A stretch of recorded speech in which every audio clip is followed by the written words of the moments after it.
आवाज आ रही है?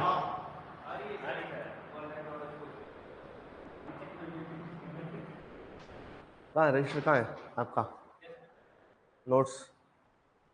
हाँ उनको दे दो ना।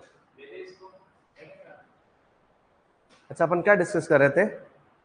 सोर्सेज ऑफ, हाँ कोजेज ऑफ सोइल एसिडिटी ना। Sources of soil acidity, soil acidification क्यों होता है, एसिडिक सोइल क्यों बनती है, ठीक है। अच्छा इनको आवाज आ रही है क्या? मैं नींद में उठ के यार क्लास लेना बहुत मुश्किल काम है, नहीं है? अभी बुस्टअप करेंगे, तुमसे एनर्जी मिलती है यार, तुम एनर्जी।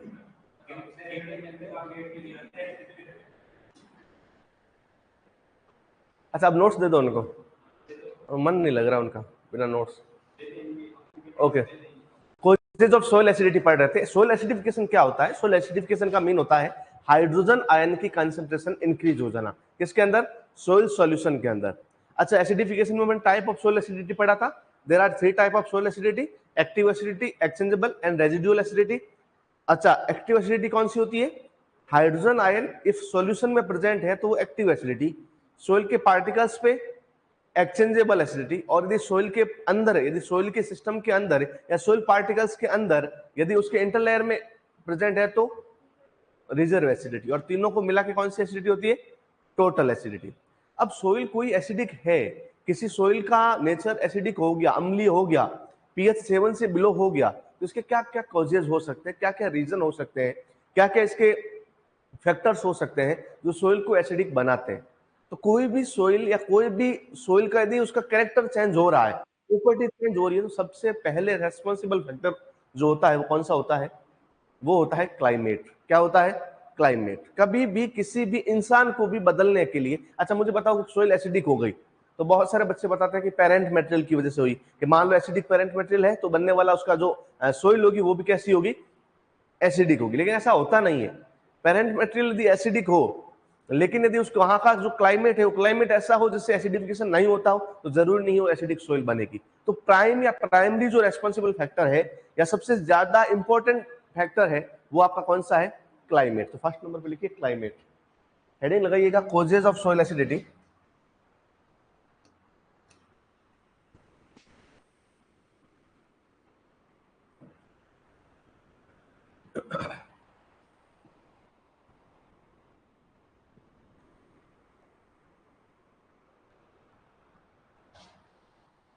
और फर्स्ट जो कोज है वो क्या है? क्लाइमेट।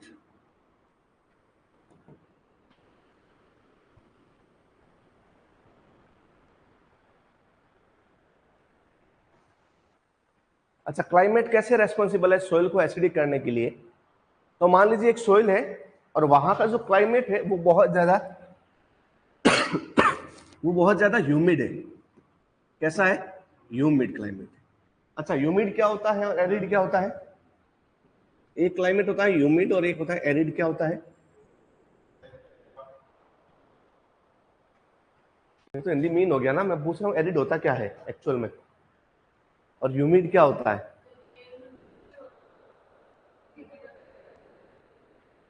अच्छा ऐसा क्यों होगा? उससे ज्यादा क्यों होगी सोइल, सॉरी एयर में या सोइल में? अब ओके, ह्यूमिड का मीन होता है ऐसी लोकेशन या ऐसा एरिया जहां पे प्रिसिपिटेशन, बरसात, प्रिसिपिटेशन या बरसात ज्यादा हो इवोपर ट्रांसपिरेशन से, जहां पे पानी का उड़ना पानी के बरसने से कम हो। पानी उड़ कम रहा हो लेकिन पानी बरस ज्यादा रहा हो। भले मान लीजिए एक सोइल है जहां पे आपका 550 मिलीमीटर बारिश हो रही है लेकिन वो उड़ ही नहीं पा रही है इतनी, क्योंकि वहां टेम्परेचर ज्यादा नहीं है, तो वो भी ह्यूमिड है। समझ रहे? जहां बारिश ज्यादा हो लेकिन वाष्पोषण जो है इवोपर ट्रांसपिरेशन वो क्या हो? कम हो, ऐसी लोकेशन क्या कहलाएगी? ऐसा एरिया क्या होगा?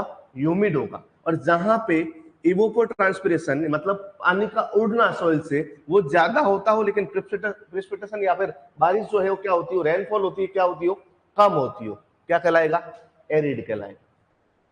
सिंपल सी आपकी डेफिनेशन एरिड और ह्यूमिड की क्या है? जहां पे बरसात ज्यादा हो लेकिन इवोपर ट्रांसपिरेशन कम हो, वो तो आपका ह्यूमिड है। जहां पे इवोपर ट्रांसपिरेशन ज्यादा हो लेकिन बारिश क्या हो? कम हो, वो आपका कौन सा क्लाइमेट है? Arid climate. अब मान लीजिए कोई ह्यूमिड क्लाइमेट है, तो ह्यूमिड क्लाइमेट में क्या होगा? पानी उड़ेगा, पानी वाष्पोषण, पानी का इवेपोरेशन क्या होगा? कम होगा, लेकिन पानी बरसेगा ज्यादा। अब पानी सतह पर बरसेगा तो अपन ने देखा था सोइल वाटर के अंदर सोइल वाटर का पर्कोलेशन होता है, और जब वो पर्कोलेट होता है सोइल वाटर तो बहुत सारे सोल्यूबल सॉल्ट्स को, बेसिस को क्या कर लेता है? डिसॉल्व कर लेता है, और डिसॉल्व करके अपने साथ कहां ले जाता है? नीचे की ओर ले जाता है। पर्कोलेटिंग वाटर के साथ सॉल्ट का डिसॉल्व हो जाना क्या कहलाता है? लीचिंग कहलाता है। तो क्या हो जाएगा? जितने भी सॉल्ट्स प्रेजेंट है अबो सरफेस पे या अपर सरफेस पे सोइल के, वो सारे के सारे क्या हो जाएंगे? लीच आउट हो जाएंगे। अब बेसेस या सॉल्ट लीच आउट हो गए, बेसेस या सॉल्ट लीच आउट हो गए, तो सोइल की सरफेस पे क्या रिमेनिंग रह गया? अरे सॉल्ट्स और बेसेस लीच आउट हो गए तो रिमेनिंग क्या रह गया? Acidic material. कैसा मटेरियल रह गया? और वो सोइल कैसी हो जाएगी? एसिडिक हो जाएगी। कैसी हो जाएगी भैया? जब पानी नीचे की तरफ जाएगा, ज्यादा बरसेगा पानी, प्रेसिपिटेशन ज्यादा होगा तो नीचे की तरफ जाएगा, पानी जाएगा, परकोलेट होगा, तो पानी परकोलेट होकर अपने साथ क्या ले जाएगा? सॉल्ट्स ले जाएगा, बेसिस ले जाएगा, और जब सॉल्ट और बेसिक मटेरियल नीचे चले जाएंगे तो नीचे क्या रिमेनिंग रह जाएंगे? एसिडिक मटेरियल, और अपनी सोइल कैसी हो जाएगी? एसिडिक हो जाएगी। अच्छा, अब एरिड रीजन में देखिए, एरिड रीजन में क्या ज्यादा बारिश होती है क्या? नहीं होती, तो बारिश तो ज्यादा हो नहीं रही। और अच्छा, टेम्परेचर क्या होता है यहाँ पे? ज्यादा होता है, क्योंकि तभी तो यूरोप ट्रांसपिरेशन ज्यादा हो रहा है।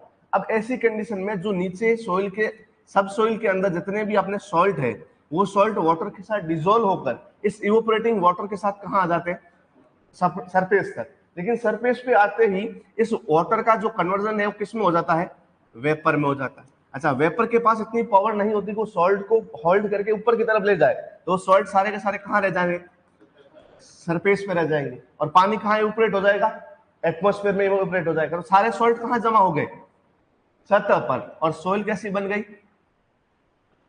सैलाइन बन गई, सॉल्टी बन गई। तो इसका मतलब एरिड क्लाइमेट में कभी भी आपकी एसिडिक सोइल नहीं बनेगी। कौन से क्लाइमेट में बनेगी? Humid climate. देखिए, ह्यूमिड क्लाइमेट, ह्यूमिड क्लाइमेट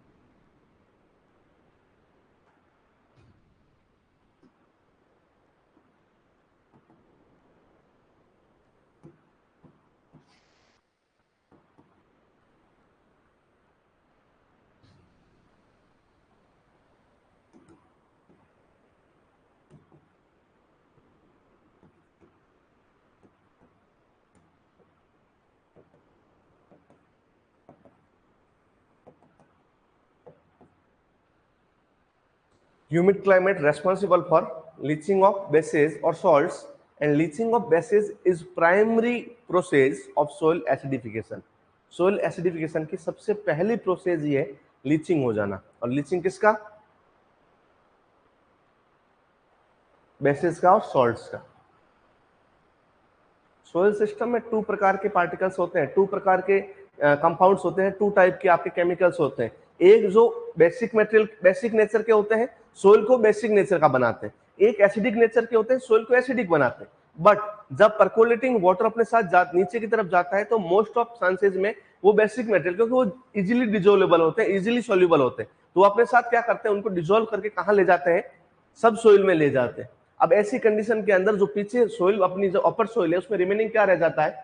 उसमें रिमेनिंग एसिड मटेरियल रह जाते हैं, हाइड्रोजन आयन रह जाते हैं, एल्यूमिनियम आयन रह जाते हैं, आयरन रह जाता है, मैग्नीज रह जाते हैं। और ये जितने भी मटेरियल है वो एसिडिक सोइल को कैसा बनाते हैं? एसिडिक बनाते हैं। अब जब ऊपर सोइल में, अपर सोइल जहां पे अपनी रूट ग्रोथ होगी, वहां पे यदि ये सारे मटेरियल ज्यादा है जो एसिडिफिकेशन करते हैं, तो सोइल कैसी हो जाएगी? एसिडिक हो जाएगी।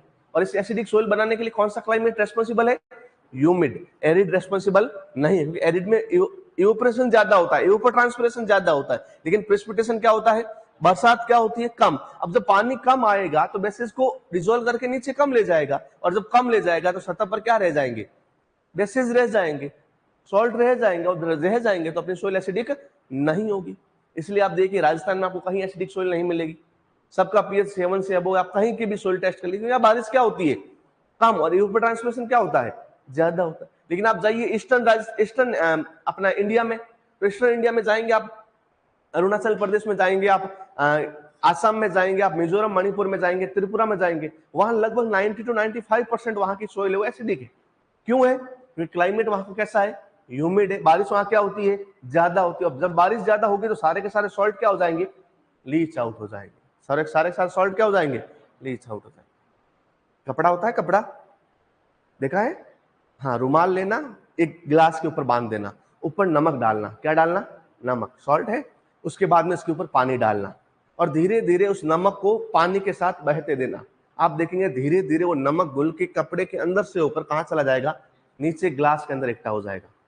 समझ रहे? क्यों? क्योंकि नमक जो है सॉल्ट है, और सॉल्ट मोस्टली वाटर सॉल्युबल होते हैं, और जब वाटर सॉल्युबल होंगे तो पानी के साथ घुल जाएंगे, और घुलेंगे तो कहां चले जाएंगे? नीचे चले जाएंगे, और पीछे रिमेनिंग क्या रह जाएगा? क्या रह जाएंगे? एसिड रह जाएंगे, और अपनी सोइल कैसी हो जाएगी? एसिडिक। अच्छा, क्वेश्चन आ जाए कि for acidification of soil which of the following is primary cause? कौन सा प्राइमरी कोज है? Leaching of bases. अब बोलिए लीचिंग कैसे ही हो रहा हो? क्लाइमेट ह्यूमिड नहीं भी है और लीचिंग हो रही है, तो अपनी सोइल कैसी बनेगी? एसिडिक बनेगी। लीचिंग से सोइल कैसी बनती है? एसिडिक बनती है। कहीं पे भी आपको ये वर्ड दिख जाए लीचिंग, इसका मतलब जो ऊपर सोइल है उसका नेचर कैसा रहेगा? एसिडिक रहेगा। कैसा रहेगा? समझ में आ गया? आया समझ में? ओके।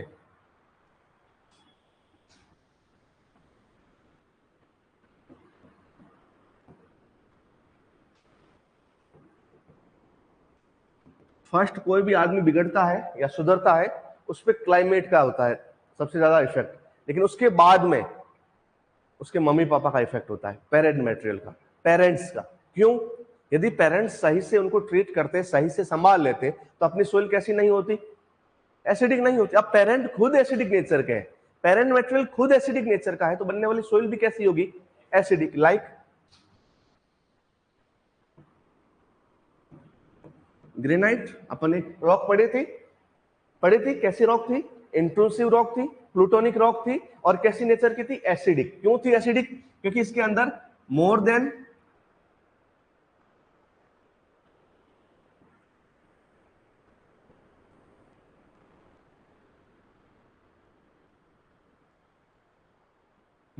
65% क्या होता है? सिलिका होता है, और जिसमें जितना ज्यादा सिलिका होगा वो सोइल उतनी ही ज्यादा क्या होगी? एसिडिक। ग्रेनाइट में मोर देन 65% क्या था? सिलिका था, और ये किस नेचर की थी? एसिडिक नेचर की थी। अब जब ये एसिडिक नेचर की है, तो इससे बनने वाली सोइल भी कैसी होगी? एसिडिक। तो इससे बनने वाली जो सोइल होगी, वो सोइल का नेचर भी कैसा होगा? एसिडिक होगा। जैसे अपनी रेड सोइल होगी, लेटराइट सोइल होगी, इन सबका पेरेंट मेटल क्या है? ग्रेनाइट है। तो लिखिए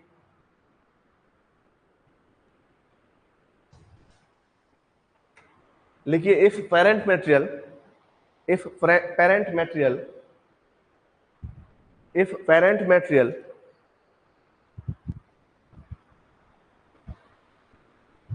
हैज एसिडिक नेचर, लिखिए ना आप, है? तो अभी आप लिखेंगे तो आई थिंक ज्यादा याद होगा, बाद में लिख लेंगे, लेकिन आप अभी नहीं लिखेंगे तो बाद का भी याद नहीं होगा। अच्छा, समझ में नहीं आ रहा? नहीं, अच्छा नहीं, वैसे नहीं भी आ सकता है समझ में, ऐसा होता है बहुत बार। ठीक है, क्योंकि अब कंडीशन नहीं है यार ज्यादा पढ़ाने की। नहीं आ रहा समझ? अच्छा, आपकी यूजी कहाँ से है? पदमपुर से। कब की?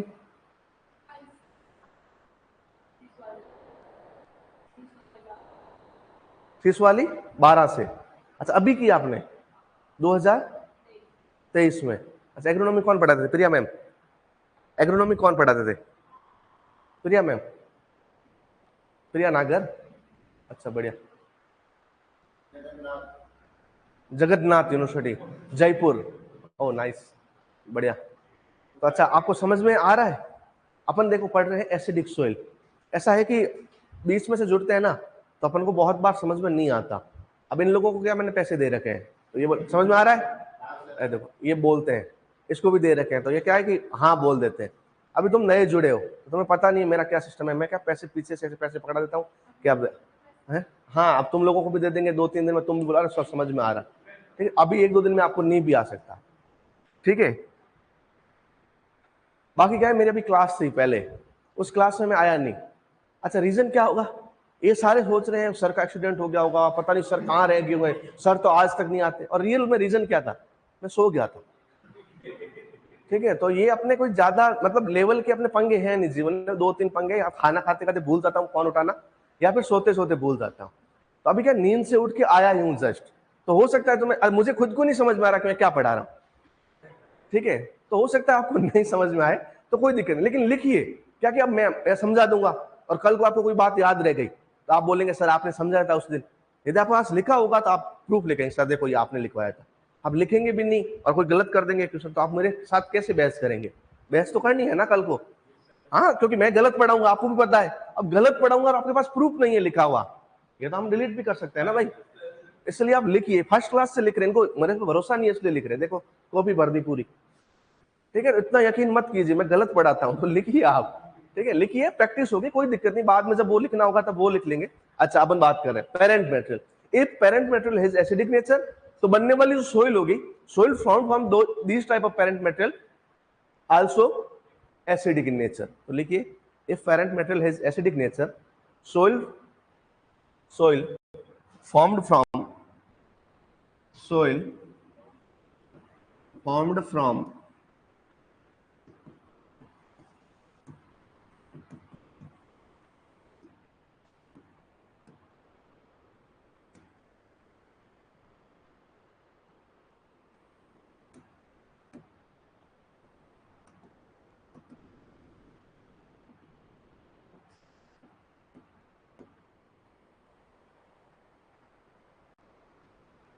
ये पीएम मतलब पेरेंट मटेरियल, ठीक है। और एग्जांपल लिख लीजिए ग्रेनाइट,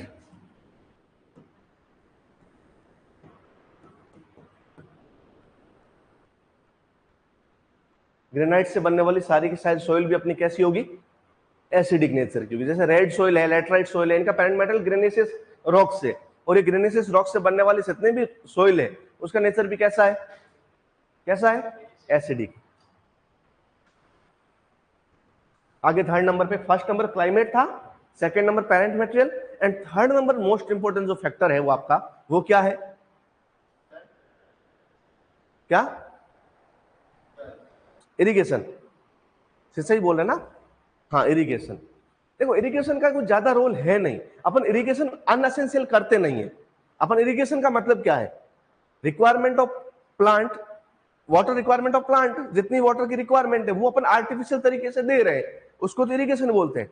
इरिगेशन का कॉन्सेप्ट क्या है, इरिगेशन का कॉन्सेप्ट है artificial application of water to fulfil the need of plant की नीड को पूरा। अब मुझे आप बताइए, आप सिंचाई कर रहे हैं तो आप इतनी ज्यादा सिंचाई थोड़ी करेंगे कि लीचिंग हो जाएगी बेसिस की, तो ये कोई अप्रोप्रिएट आपका रीजन है नहीं। सिंचाई करने से आपकी सोइल एसिडिक होगी हमेशा, ऐसा जरूरी नहीं है। और दूसरी बात, मान लो इरिगेशन की क्वालिटी जो है सोइल वाटर की, वो आपकी बेसिक है, सैलाइन है। बहुत बार आप देखते हैं ग्राउंड वाटर जो खारा होता है, ग्राउंड वाटर, और वो अपन यूज करेंगे सोइल अपनी एसिडिक बने, ऐसा जरूरी नहीं है। तो इरिगेशन नहीं है अप्रोप्रिएट आपका रीजन। और क्या हो सकता है, क्या, ये तो हो गया। क्लाइमेट में हो तो क्या, प्रेसिपिटेशन, ह्यूमिड क्लाइमेट में प्रेसिपिटेशन ज्यादा, सोइल सोइल हाँ सोइल फॉर्मिंग प्रोसेस बिल्कुल हो सकता है। सोइल फॉर्मिंग की प्रोसेस यदि कैसी है अपनी, लिख लीजिए भली, soil formation, soil forming process 4 number पे है ना, 3 नंबर, ठीक है। सोइल फॉर्मिंग प्रोसेसेस, एक्चुअल में ये भी डिपेंड करता है आपका क्लाइमेट पर भी। जैसे कि अपन ने 2 टाइप की प्रोसेस पढ़ी थी जब सोइल फॉर्मेशन पढ़ा था, podzolization and laterization, and both of these process of soil formation कहां पे अकर होती है? ये अकर होती है आपकी ह्यूमिड रीजन में। कहां पे होती है? ह्यूमिड। तो इससे बनने वाली सोइल भी कैसी होगी? एसिडिक नेचर की। तो ये दोनों किस नेचर की होती है? एसिडिक नेचर की। लिख लीजिए, पोर्टोलाइजेशन एंड लेटराइजेशन टू, ये दोनों क्या है? सोइल फॉर्मिंग प्रोसेस है। और जो सोइल फॉर्मिंग प्रोसेस है इन दोनों ही कौन से रीजन में होती है? दोनों ही ह्यूमिड रीजन में। और इससे बनने वाली सोइल भी कैसी होगी? एसिडिक नेचर की होगी। कैसी होगी? एसिडिक। अब ये पोर्टोलाइजेशन क्या होता है, लेटराइजेशन क्या होता है? इसके लिए अपने पास दो ऑप्शन है जो नए स्टूडेंट है। इवन शायद इन सबको ये नहीं पता, ये सभी बाद में जुड़े लोग हैं। तो इनके लिए या तो क्लासेस वापस होगी और या फिर अपन जो पीछे वीडियो अपने रिकॉर्ड है वो देखेंगे। आपके साथ जो भी सर ने बात की होगी उसके अकॉर्डिंग। क्या बात की? अच्छा, नहीं नहीं, क्लास वापस होगी ना आपकी कि वापस आप वीडियो देखेंगे?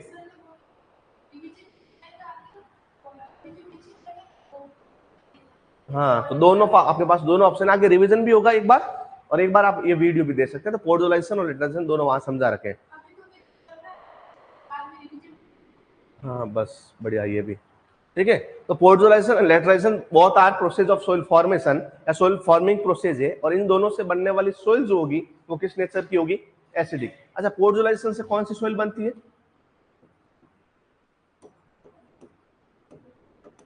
और लेटराइजेशन से? लेटराइट। तो यदि क्वेश्चन आ जाए पोर्टोल एंड लेटराइट सोइल का नेचर कैसा है? एसिडिक। लिख दीजिए, ये दोनों प्रोसेस के नाम लिख दीजिए और बनने वाली सोइल कैसे नेचर की है? एसिडिक नेचर की।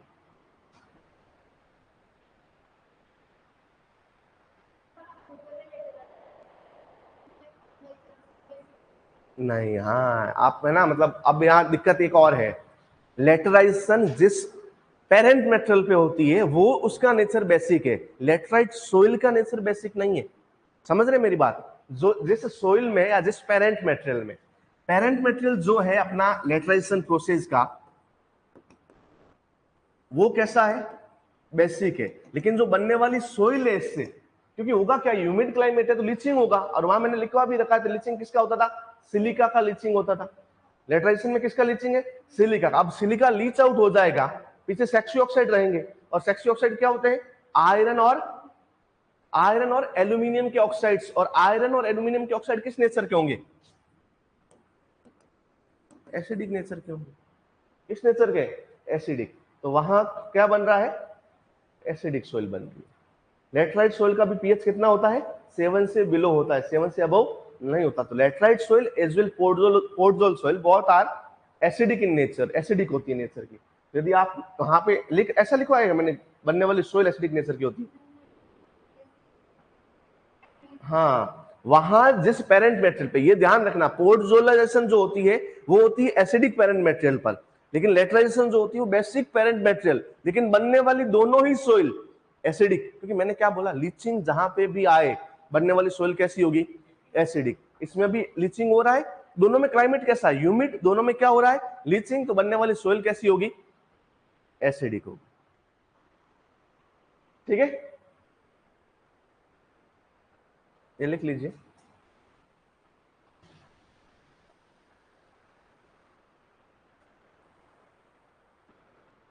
लिख दिया आपने? वो कहाँ है भैया? आप तो घर ही नहीं गए थे ना दोनों? गए थे? आ जाए वापस।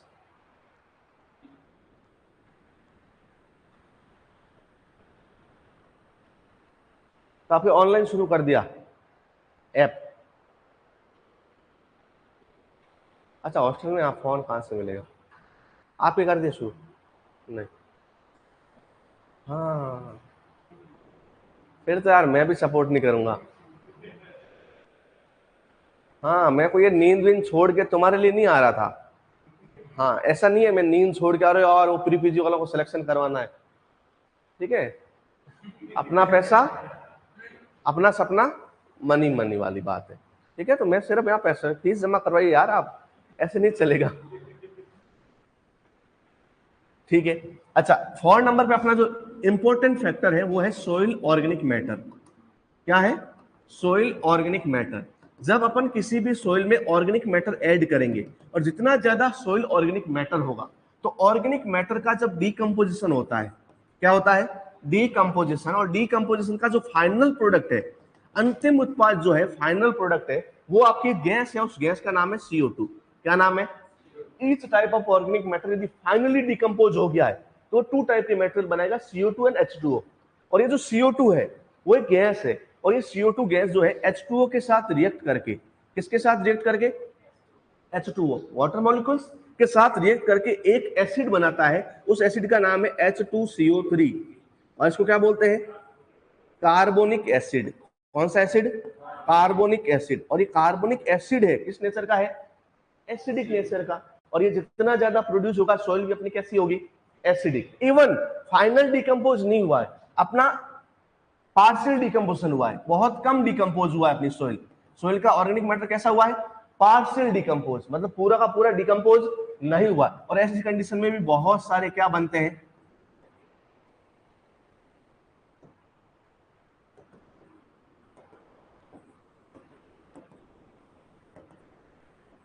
बहुत सारे क्या बनते हैं? एसिड बनते हैं।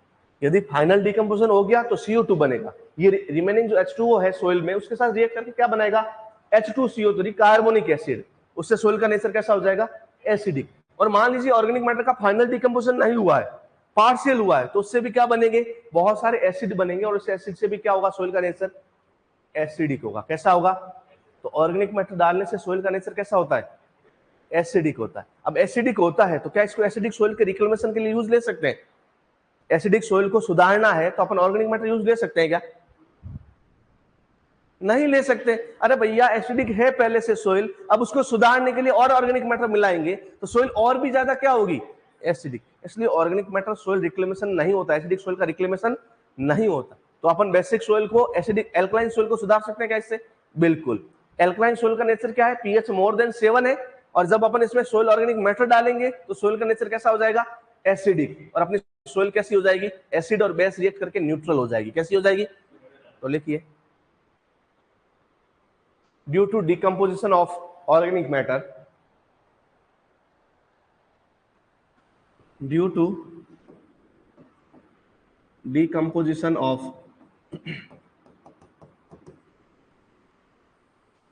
organic matter,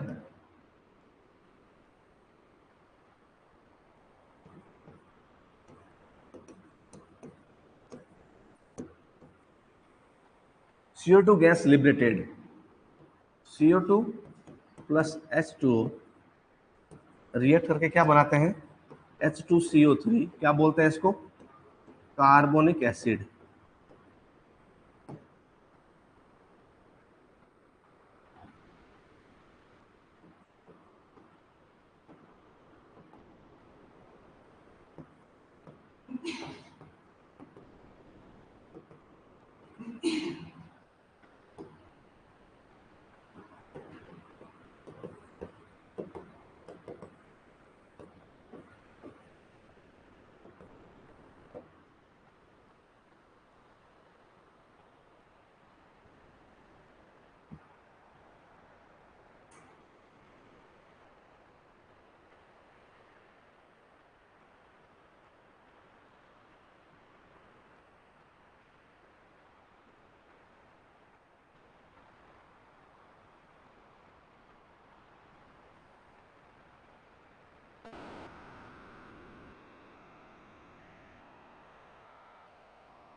लिख दिया?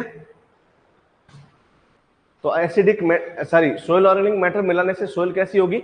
एसिडिक। इसलिए अपन सोइल ऑर्गेनिक मैटर इंक्रीज नहीं करते एसिडिक सोइल में। जितना ज्यादा ऑर्गेनिक मैटर होगा सोइल इतनी ही ज्यादा क्या होगी? एसिडिक। और इसलिए ऑर्गेनिक मैटर अपन सोइल, एसिडिक सोइल के रिक्लेमेशन में ऐड भी नहीं करते।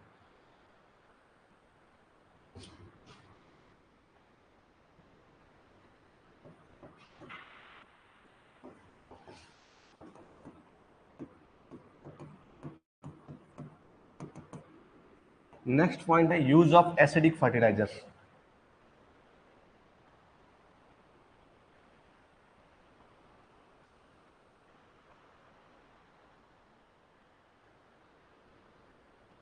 Use of acidic fertiliser. अब मुझे बताइए, आप एसिडिक फर्टिलाइजर डालेंगे, सब्जी में आपने नींबू डाल दिया, तो सब्जी कैसी होगी, समझ रहे ना। तो आपने सोइल में ऐसा मटेरियल, ऐसा केमिकल डाला जिसका नेचर ही एसिडिक है, जो हाइड्रोजन प्रोड्यूस करता हो, तो सोइल कैसी हो जाएगी, एसिडिक हो जाएगी। लेकिन आपको यहां सबसे ज्यादा दिक्कत होगी कौन कौन से फर्टिलाइजर एसिडिक है उनको याद करने में, उनको मेमोराइज करने में, और यही सबसे इंपॉर्टेंट है। तो आपको यहाँ पे बाकी कुछ ये यूज ऑफ एसिडिक फर्टिलाइजर कोई भी अंधा आदमी भी बता देगा कि भैया एसिडिक फर्टिलाइजर यूज करेंगे सोइल कैसी होगी, एसिडिक होगी। तो इसमें तो कोई बड़ी बात नहीं है, लेकिन आपको यहाँ पे इसके एग्जाम्पल याद रखने कि एसिडिक फर्टिलाइजर कौन कौन से रख लेंगे आप। अच्छा, मैं आपको यहाँ पे एग्जाम्पल लिखवाता हूं। फर्स्ट ऑफ ऑल आप फर्टिलाइजर पढ़ेंगे भी एग्रोनॉमी के अंदर, तो सबसे पहला है आपका एनहाइड्रस अमोनिया। कौन सा है, एनहाइड्रस अमोनिया। ये एनहाइड्रस अमोनिया जो है वो सबसे ज्यादा नाइट्रोजन कंटेंट होता है इसके अंदर, 82%। कितना परसेंट, 82% इसमें नाइट्रोजन होता है, और मैक्सिमम नाइट्रोजन होता है। आप लिखिएगा मत, अभी आप मत लिखिएगा। अच्छा, दिक्कत क्या है, मैं बता रहा हूं, मैं नींद में हूं, मुझे बहुत बार बाद में पता चलता है मैं गलत लिख लिया यार, तो तुम लिख लोगे फिर मैं कटवा दूंगा फालतू, और तुम बोलोगे यार सर क्या यार आप भी मजाक करते हो, इसलिए आप लिखिए मत, ठीक। अरे यार रफ में भी अच्छी बात नहीं है बार बार काटना, फिर इमेज खराब होती है ना। अभी नहीं, आप कभी महीने भर बाद देखिए, मैं तो क्या पैसे वैसे दूंगा, वहां मामला शांत हो जाएगा। आपके जूनियर आपके नोट्स देखेंगे, और यार क्या सर है, 10 बार तो इन्होंने कटवा रखा है, 10 बार ऐसा कर रखा है, तो इनमें 2 जनों को गालियां पड़ सकती है, तुम्हें खुद को लिखना ही नहीं आता या फिर मुझे, ठीक है। हाँ, किसने लिखवाया, मूर्ख आदमी, पढ़। अरे अच्छा, अपने इतना भी ज्यादा क्वालिफिकेशन भी नहीं है, अपन क्या यहाँ से रट के आते हैं, और ठीक है अभी इतना पढ़ाना 1 घंटे का, अब मुझे बोल देना 2 घंटे पढ़ा दो, हाँ हालत खराब है अपनी। इतना ही पढ़ के आते हैं यार, जो इतना पढ़ा हुआ है रटा हुआ है, तो मुझे यार अब रटने में भी क्या है, बहुत बार ऊपर नीचे हो जाता है। तो अभी तक एनहाइड्रस अमोनिया लिखा है मैंने, अब मैं बात कर रहा हूं तो मैं सोच रहा हूं कि आगे क्या लिखवाना है, ठीक है। तो आपने लिख लिया, anhydrous ammonia maximum nitrogen supply करता है। क्या करता है, मैक्सिमम 82% नाइट्रोजन होता है इसमें, कितना परसेंट, लेकिन ये क्या होता है, लिक्विड होता है। कैसा होता है, लिक्विड होता है। सेकेंड नंबर पे है अपना जो मोस्ट एसिडिक है, वो है अमोनियम क्लोराइड। क्या है, अमोनियम क्लोराइड। ये भी किस नेचर का है, एसिडिक। थर्ड नंबर पे है आपका अमोनियम सल्फेट। क्या है, अमोनियम सल्फेट। फोर्थ नंबर पे है अमोनियम सल्फेट नाइट्रेट। अच्छा, एक बात मुझे बताइए, इन चारों में कॉमन क्या है, अमोनिया। ये अमोनिया, ये अमोनिया, अमोनिया और अमोनिया। इसका मतलब जितने भी अमोनिकल फर्टिलाइजर्स हैं जिसमें भी अमोनिया है, वो सारे के सारे किस नेचर के हैं, एसिडिक नेचर के। पहली बात अपन को कंफर्म होगी, कहीं पे भी अमोनिया दिख जाए गलती से, तो आपको कुछ नहीं करना है, कौन सा नेचर बताना है, एसिडिक, ठीक है। लेकिन क्वेश्चन ये पूछते ही नहीं है कि निम्न में से कौन सा एसिडिक है। क्वेश्चन जो पूछेंगे वो थोड़ा आगे आएगा। अब आगे बढ़ते हैं अपन, कितने हो गए अपने पास एग्जाम्पल, 4 एग्जाम्पल हो गए। आगे अपन और एग्जाम्पल की झड़ी लगाते हैं, ठीक है। 5 नंबर पे यूरिया, सबसे इंपॉर्टेंट है ये, यहां पे कहीं अमोनिया मेंशन नहीं है, तो ये सबसे इंपॉर्टेंट एग्जाम्पल है। ये आपका पूछ सकते हैं कि यूरिया किस नेचर का होता है, किस नेचर का होता है, एसिडिक का। किस नेचर का होता है, एसिडिक। इसको भी याद रखने में ज्यादा दिक्कत नहीं है, क्योंकि इसमें भी क्या पड़ा है, अमोनिया पड़ा है। इसको भी ज्यादा याद रखने में दिक्कत नहीं है, क्योंकि इसमें क्या पड़ा है, अमोनिया पड़ा है। तो जितने भी अमोनियम है वो सारे के सारे किस नेचर के हैं, एसिडिक नेचर के।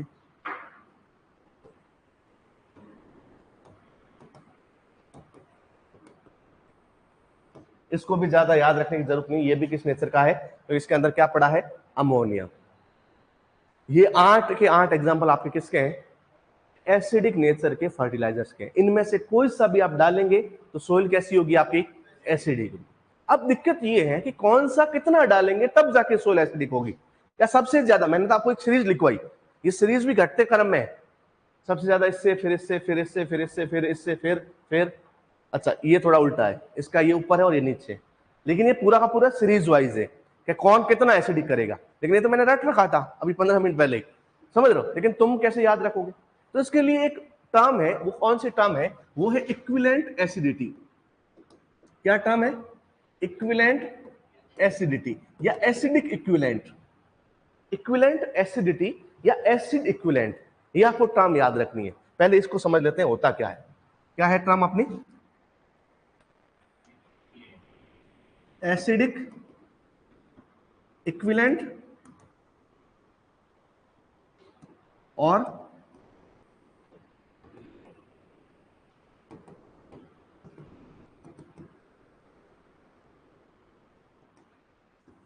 ये क्या होता है?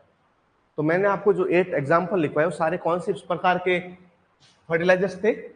एसिडिक फर्टिलाइजर्स थे। इनको अपन यूज करेंगे तो सोइल कैसी होगी? एसिडिक। और मैंने ये भी बताया कि जिसमें भी अमोनिया है, जिसमें भी अमोनियम फॉर्म में नाइट्रोजन है, वो सारे के सारे किस नेचर के हैं? एसिडिक नेचर के। एक एग्जांपल आपको याद रखना पड़ेगा, यूरिया। अच्छा, अब मान लीजिए मैं 100 केजी यूरिया डालता हूं सोइल में। कितना केजी? 100 केजी। मैं किसी सोइल में 100 केजी यूरिया डालता हूं और आपको ये पता है कि यूरिया का नेचर कैसा है? एसिडिक। तो सोइल कैसी होगी? यूरिया का भाई नेचर एसिडिक है, तो सोइल भी कैसी होगी? एसिडिक। अब 100 केजी यूरिया डालने से सोइल कैसी हो गई? एसिडिक हो गई। सोइल कैसी हो गई? एसिडिक। और एसिडिक सोइल को रिक्लेम करने के लिए, सुधारने के लिए, एसिडिक सोइल को रिक्लेम करने के लिए लाइम यूज लेते हैं। क्या यूज लेते हैं? लाइम का नॉर्मल फॉर्मूला होता है कैल्शियम कार्बोनेट, CaCO3। अब यूरिया 100 केजी डाला मैंने किसी सोइल में, तो सोइल कैसी हो गई? एसिडिक। अब इस एसिडिक सोइल को मुझे रिक्लेम करना पड़ेगा। क्या करना पड़ेगा? रिक्लेम। और रिक्लेम करने के लिए मुझे क्या डालना पड़ेगा? Calcium carbonate. ईच 100 केजी और each unit of acidic fertiliser add करने से जो सोइल अपनी एसिडिक हो गई है उसको रिक्लेम करने के लिए कितना कैल्शियम कार्बोनेट डालते हैं, उसी को क्या बोलते हैं? इक्विवेलेंट एसिडिटी कहते हैं। क्या कहते हैं?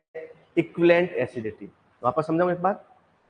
कोई भी एसिडिक फर्टिलाइजर का एक यूनिट, मान लीजिए 100 केजी, 1 केजी, 1 ग्राम, 100 ग्राम डालने पर कितना उसके अंदर अपन को क्या डालना पड़ेगा? उसको रिक्लेम करने के लिए चूना डालना पड़ेगा, लाइम डालना पड़ेगा। उसकी क्वांटिटी क्या कहलाती है? क्या कहलाती है? Equivalent acidic. Amount of lime required for reclaiming a reclamation of acidic soil by addition of a या particular unit of acidic fertiliser. कोई भी पर्टिकुलर यूनिट यदि अपन किसी एसिडिक फर्टिलाइजर यूज कर रहे हैं तो उसके लिए कितना अपन को लाइमिंग मटेरियल चाहिए, वो क्या कहलाता है? Equivalent acidity. क्या कहलाता है? Equivalent acidity. अब इक्विवेलेंट एसिडिटी होती कितनी है? Anhydrous ammonia 148, ammonium chloride 128, ammonium sulphate 110, ammonium sulphate nitrate 93, urea 80 to 84, diammonium phosphate 77, monoammonium phosphate 55 और ये हो गया आपका 60। क्वेश्चन यहां से पूछो। और ये क्वेश्चन अमोनियम सल्फेट दिख रहा है आपको थर्ड नंबर पे? ये 110 बार पूछा गया क्वेश्चन है। कितनी बार? मैक्सिमम टाइम जितने भी आज तक एग्रीकल्चर के एग्जाम हुए उनमें मैक्सिमम टाइम पूछा गया क्वेश्चन है, what is the acid equivalent of ammonium sulphate? 110, 110। अब मुझे बताइए इस 110 का मीन क्या है? 110 है क्या? किसकी क्वांटिटी है? कैल्शियम कार्बोनेट, लाइम की क्वांटिटी। कब यूज करनी है 110? जब अपन 100 केजी क्या डालेंगे? Ammonium sulphate. अमोनियम सल्फेट यदि अपन ने 100 केजी डाला तो 100 केजी डालने पर अपन को 110 किलोग्राम क्या डालना पड़ेगा? लाइम डालना पड़ेगा, चूना। तब जाके वो सोइल कैसी हो जाएगी? न्यूट्रल हो जाएगी, वरना कैसी रहेगी? एसिडिक रहेगी। बस यही बात, लिख लीजिए, लिख दीजिए।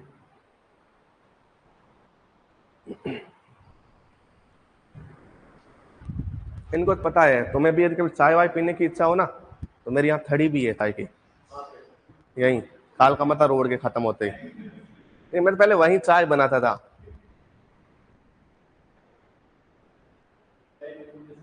हाँ, बिजनेस है अपना।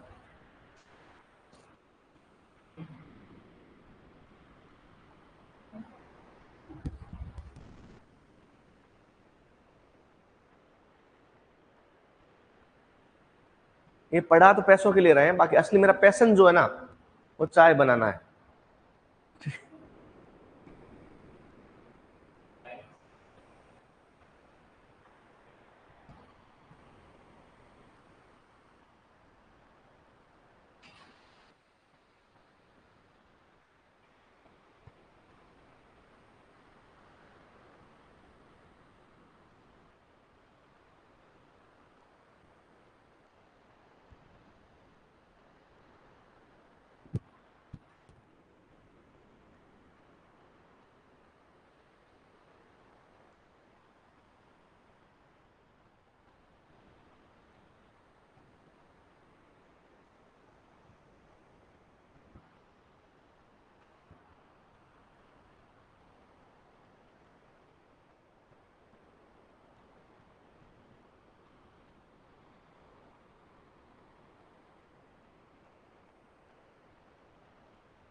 तो ये जितने भी फैक्टर्स हैं, जितने भी आपके रेस्पॉन्सिबल फैक्टर्स हैं, वो किसके लिए रेस्पॉन्सिबल है? सोइल एसिडिफिकेशन के लिए। इतने 5 अपने फैक्टर लिखवाए, तो ये जो 5 फैक्टर है, 5 फैक्टर्स है, वो किसके लिए रेस्पॉन्सिबल है? Soil acidification. ये जितने भी आपके फैक्टर यदि रेस्पॉन्सिबल है, सॉरी फेवरेबल होंगे तो सोइल एसिडिक हो जाएगी, और यदि फेवरेबल नहीं होंगे तो सोइल कैसी हो जाएगी? बेसिक हो जाएगी। जैसे ह्यूमिड क्लाइमेट है तो सोइल कैसी हो जाएगी? एसिडिक। और यदि आपका क्लाइमेट एरिड है तो सोइल कैसी हो जाएगी? बेसिक हो जाएगी, नेचर की, एल्कलाइन नेचर की हो जाएगी। ओके, लिख दिया?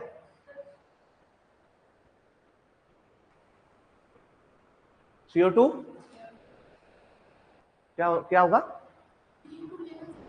CO2 लेवल से एसिडिक होगी। जैसे जैसे CO2 का लेवल बढ़ेगा, अरे देखो, ये देखो, ये CO2 बढ़ेगा तो H2O के साथ रिएक्शन करेगा, क्या बनाएगा? H2CO3 कार्बनिक एसिड। तो सोल कैसी हो जाएगी? एसिडिक। तो जैसे जैसे CO2 का लेवल बढ़ेगा, सोल कैसी होगी?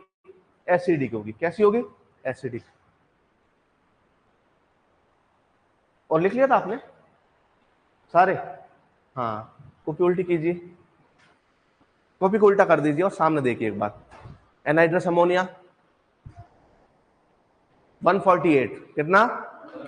अमोनियम क्लोराइड 128, अमोनियम सल्फेट 110, आपका अमोनियम सल्फेट नाइट्रेट, ये 4 तो आपको ऐसे ही याद रखने। Ammonium anhydrous ammonia, ammonium chloride, ammonium sulphate nitrate, ammonium sulphate nitrate, ammonium sulphate, ammonium chloride, anhydrous ammonia. 148, 128, 110, 93, 4 हो गए।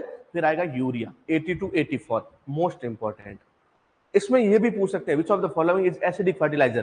3 आपको नाइट्रेट वाले दे देंगे, यूरिया ऑप्शन में दे देंगे। तो यूरिया, नाइट्रेट नहीं है इसमें, सॉरी अमोनियम नहीं है, लेकिन फिर भी किस नेचर का है? एसिडिक नेचर का है। 5 हो गए। उसके बाद में वापस अपन नीचे की तरफ आएंगे तो अपना कौन सा है? डाइअमोनियम फॉस्फेट 77, मोनोअमोनियम फॉस्फेट 55, और उसके बाद में अपन अमोनियम नाइट्रेट 60। ये सारे के सारे किस नेचर के? 8 के 8 एसिडिक नेचर के। किस नेचर के? Acidic nature. इनको मिलाने से सोइल कैसी होगी? सबसे ज्यादा कौन सा है एसिडिक? एनहाइड्रस अमोनिया, और सबसे कम मोनो अमोनियम फॉस्फेट 55 पे। मतलब 100 केजी डालेंगे तो 55 चूना डालना पड़ेगा, तब तो सोइल अपनी बैलेंस रहेगी, वरना सोइल क्या हो जाएगी? इम्बैलेंस हो जाएगी, एसिडिक हो जाएगी। ओके, अब एक हेडिंग लगाइए, role of aluminium in soil acidity.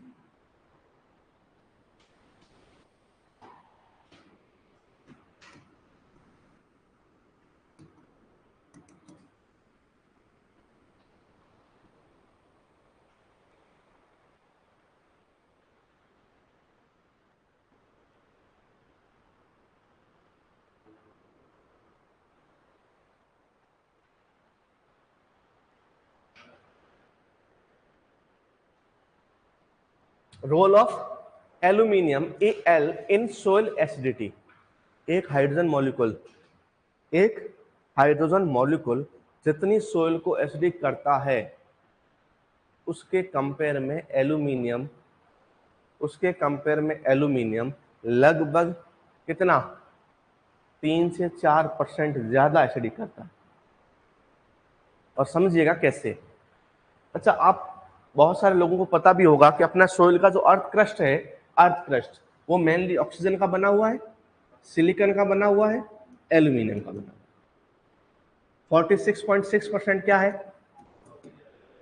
27.72% क्या है? और 8.13% क्या है? एल्यूमिनियम। अर्थ क्रस्ट, चट्टाने, रॉक्स किसकी बनी होती है? इनकी बनी होती है, ऑक्सीजन, सिलिकॉन और एल्यूमिनियम। और इन्हीं चट्टानों से क्या बनती है? सोइल बनती है, सोइल के पार्टिकल्स बनते हैं। तो ये सोइल के पार्टिकल्स भी किसके बने होंगे? ऑक्सीजन, सिलिकॉन और एल्यूमिनियम के। यहां तक कोई दिक्कत? अपनी बेंच सारी बनी होती है लकड़ी से, और लकड़ी लगती है पौधों पर। तो एक्चुअली इस बेंच का रिलेशन किससे है? पौधों से। अब अपनी जो सोइल है वो बनती है अर्थ क्रस्ट से, और अर्थ क्रस्ट बना होता है ऑक्सीजन, सिलिकॉन और एल्यूमिनियम से। तो अपनी सोइल किसकी बनी होगी? ऑक्सीजन, सिलिकॉन और एल्यूमिनियम। अब अपन देखते हैं सोइल होती कैसी है। सोइल में कुछ पार्टिकल्स होते हैं, कुछ क्या होते हैं? पार्टिकल्स। और पार्टिकल्स के बीच में जो वर्ड्स होते हैं उनके अंदर क्या होता है? वाटर एंड एयर होता है। इस वाटर एंड एयर वाले पोर्शन को तो बोलते हैं सोइल सॉल्यूशन, और इसको क्या बोलते हैं? Soil particles. ये सोइल पार्टिकल्स किसके बने होते हैं? सिलिकॉन, ऑक्सीजन और एल्यूमिनियम। लेकिन ये कैसे होते हैं? ऐसे मुक्त रूप में नहीं पड़े होते, ये आपस में कंबाइंड होते हैं, जुड़े हुए होते हैं। क्या करे हुए होते हैं? जुड़े हुए होते हैं। अब मान लीजिए इसके अंदर अपना एल्यूमिनियम पड़ा है और एल्यूमिनियम जुड़ा हुआ है, किसी के साथ जुड़ा हुआ हो सकता है। और अपन इमेजिन करते हैं कि ये जो अपना एल्यूमिनियम है, ये एल्यूमिनियम इस सोइल में जुड़ा हुआ है, AlOH का होल थ्राइस। ये है किसमें? ये बाहर नहीं पड़ा सॉल्यूशन में, ये किसके अंदर है? सोइल पार्टिकल्स में। किसमें है? Soil particles. और अपनी सोइल का पीएच लेस देन 5.5 हो गया। सोइल कैसी हो गई फिर? एसिडिक हो गई। पता कैसी होगी सोइल? भाई सोइल का पीएच 5.5 से कम हो गया, तो मैंने आपको बताया था पीएच स्केल, ये 7, यहां जितनी भी सोइल होगी एसिडिक होगी, यहां जितनी भी होगी वो बेसिक नेचर की होगी। 7 से इधर आता है 6, 6 के इधर आता है 5, इन दोनों के बीच में आता है 5.5। अब मुझे बताओ ये सोइल कौन सी होगी? एसिडिक होगी। तो ये सोइल कौन सी है? अच्छा, एसिडिक सोइल में मैंने एक और बताया था कि एक मॉलिक्यूल होता है, एक एटम होता है, वो ज्यादा हो जाता है। कौन सा? कौन ज्यादा हो जाता है एसिडिक सोइल में? इनको आता है, ठीक है, ऑनलाइन वालों है, जज मत करना। क्या? अरे हाइड्रोजन H+। कौन ज्यादा हो जाता है? H+ हो जाता है। तो मान लीजिए सोइल पार्टिकल्स के अंदर ये पड़ा है और सोइल सॉल्यूशन के अंदर क्या ज्यादा हो गए? H+ ज्यादा हो गए। और ऐसी कंडीशन में ये जो H+ है, सोइल पार्टिकल्स के अंदर OH है, इसके साथ रिएक्ट करेंगे और क्या बना देंगे? H+ and OH-। क्या बना देंगे? कितने बना देंगे? और कौन रिलीज हो जाएगा? एल्यूमिनियम। किसमें आ गया?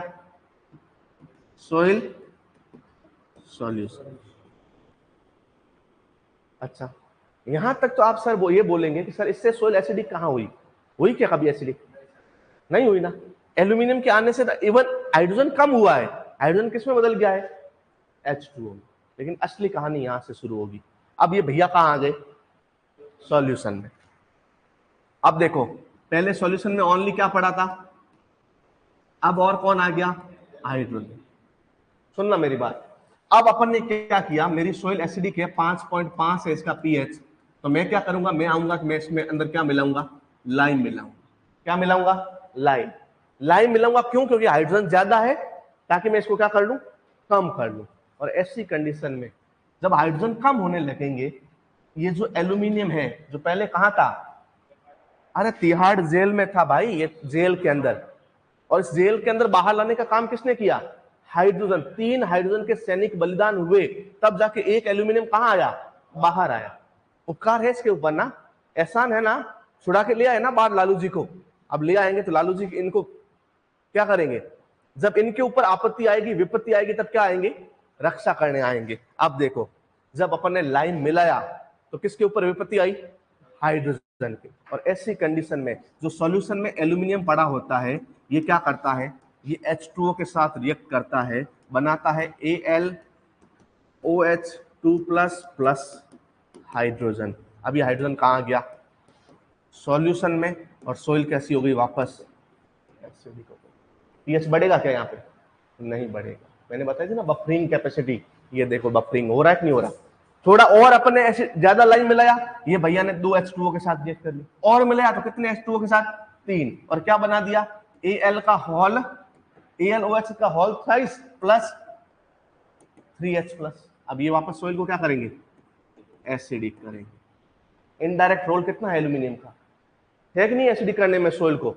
जितना ज्यादा सोइल के सॉल्यूशन में एल्यूमिनियम है, वो सोइल उतनी ही ज्यादा क्या होगी? एसिडिक होगी। क्या होगी? एसिडिक। और इसीलिए एल्यूमिनियम एक एसिड कैटाइन है। कैसा कैटाइन है? Acid cation. समझ में आई बात? वापस शुरू से शुरू करते हैं, ठीक है। हुआ क्या कि चट्टानों के अंदर एल्यूमिनियम था, गब्बर था चट्टानों पर, पहाड़ों पर। उस गब्बर को पुलिस ने पकड़ लिया। किसने पकड़ लिया? पुलिस ने, और जेल में डाल दिया। ये अपनी जेल है जिसको अपन बोलते हैं सोइल पार्टिकल। कौन सी जेल है? Soil particles. इसमें एल्यूमिनियम को 3 कड़ियों से, पैरों में, हाथों में और गले में, देखा ना आपने तेरे नाम, सलमान खान, नहीं देखा? तेरे नाम मूवी नहीं देखी यार? अरे मैंने तो देखी थी, फिर मैं ऐसे बाल करता था ऐसे पूरे, ठीक है। अब पता है बीच वाली ये पहले जो इसके अपन जो लेडीज है, हाँ इनके तो ये नेचुरल है, बहुत पुरानी है कि यहाँ दो छोटी बन जाए इसके लिए आधे आधे बाल बांट देते थे। ऐसा जेंट्स में नहीं होता था। सबसे पहले ऐसा जेंट्स में होने लगा अब्दुल कलाम जी के साथ। आपने देखे कभी अब्दुल कलाम जी के? आपने बाल देखे होंगे ना कैसे हैं, ऐसे, वो हमेशा ऐसे बाल देते थे। फिर वो सलमान खान ने बोला कि अपने यार जो अपने प्रेसिडेंट है उनके बाल ऐसे हैं, तो मैं क्या करता हूँ उस स्टाइल को फेमस कर देता हूँ। फिर उन्होंने मूवी लाई तेरे नाम। तेरे नाम मूवी का एंड बहुत बुरा है, लेकिन आप देखेंगे ना उसमें पूरी लव स्टोरी है, आप देखेंगे उसमें पूरे के पूरे टाइम सलमान खान के बाल लंबे होते हैं, ऐसे होते हैं, और वहीं से सलमान खान की वो स्टाइल है। अपन, अच्छा तुम तो उस टाइम शायद ज्यादा जानकार नहीं थे इन सब, आप बालवीर देख रहे होंगे या फिर उमायू जो भी आता था वो देख रहे, हातिम वगैरह देख रहे, साका लाका बूम बूम देखा है आपने? हाँ वो देख रहे होते, सोनपरी देख रहे थे आप, ठीक है, तो वो देख रहे थे। मैं उस टाइम मूवी का ज्यादा शौकीन था, तो मैं देख रहा था तेरे नाम। तो फिर अपन ने बाल क्या हो गए, ऐसे कर लिए थे। अब देखिए कि ये अपना जो है, ये भैया बैठे हैं अपने कौन, एल्यूमिनियम किसके अंदर, जेल के अंदर। कितने हाइड्रोक्साइड के साथ, 3 के साथ। तो एक बंद है जेल में, ऐसी कंडीशन में अपने कौन आएंगे, हाइड्रोजन आएंगे। अब हाइड्रोजन आएंगे कहां से, जब सोइल कैसी होगी, एसिडिक होगी। पीएच कितना होगा, लगभग 5.5। और ऐसी कंडीशन में इस जेल के अंदर सोइल पार्टिकल्स के अंदर बैठे हुए एल्यूमिनियम को आजाद करवाएगा ये हाइड्रोजन अपनी बलि देकर। कैसे बलि देगा, देखो ये Al, ये OH, ये OH, ये OH, पहले हाइड्रोजन जाएगा चुपके से, और ये हाइड्रोजन इसको क्या करेगा, इस हाइड्रोक्साइड को अट्रैक्ट करेगा, और इस हाइड्रोक्साइड को अट्रैक्ट करके क्या बना देगा, H2O। एक हाइड्रोक्साइड गया, एक कड़ी टूट गई, फिर एक और हाइड्रोजन आया इसके साथ, एक और हाइड्रोजन आया इसके साथ, तीनों को 3 जने लेकर भाग गए, पीछे कौन बच गया, एल्यूमिनियम। कहां जाएगा ये, बाहर आ जाएगा, किसके अंदर, अरे भैया जेल के बाहर आ गया, सोइल सॉल्यूशन में आ गया। यहां तक तो बात हो जाती है खत्म। अब देखो यहां सब अच्छे से एल्यूमिनियम रह रहे हैं, 3 हाइड्रोजन चले गए, उनकी श्रद्धांजलि सभा रखी, सब कुछ हो गया। अब देखो हुआ क्या कि सोइल का पीएच 5.5 था, अपने लिए अच्छी नहीं थी। अब अपन को क्या करना है, 7 पीएच करना है। क्या करना है, ऐसी कंडीशन में फार्मर इसमें क्या मिलाएगा, लाइम मिलाएगा। और लाइम किसका दुश्मन है, एसिड का। किसका, एल्यूमिनियम का दुश्मन नहीं है, वो दुश्मन है हाइड्रोजन का। किसका है, जैसे ही लाइम आएगा, ये लाइम इस हाइड्रोजन को बाहर ले जाएगा, उसकी जगह किसको बैठा देगा, कैल्शियम को बैठा देगा। किसको बैठा देगा, दुश्मन है, H+ का दुश्मन है, और इस दुश्मन का बदला लेने के लिए, इस लाइम का बदला लेने के लिए अब कौन कूदेगा जंग में, एल्यूमिनियम। क्या कूदेगा, एल्यूमिनियम। किसके साथ रिएक्ट करेगा, H2O के साथ। क्या बनाएगा, Al का होल थ्राइस, मतलब खुद बंदी बन जाएगा। लेकिन कितने सैनिक बचा लेगा, 3 हाइड्रोजन नए पैदा कर लेगा, और ये जो 3 हाइड्रोजन है उससे सोइल वापस क्या हो जाएगी, एसिडिक हो जाएगी। ये रोल है किसका, एल्यूमिनियम का।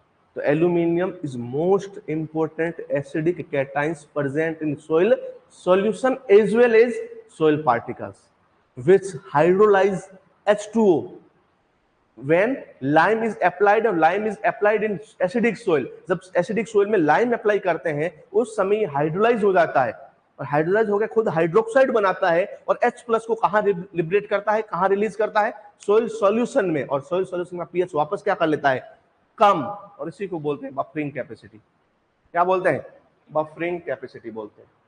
देखो अपना हो गया है समय,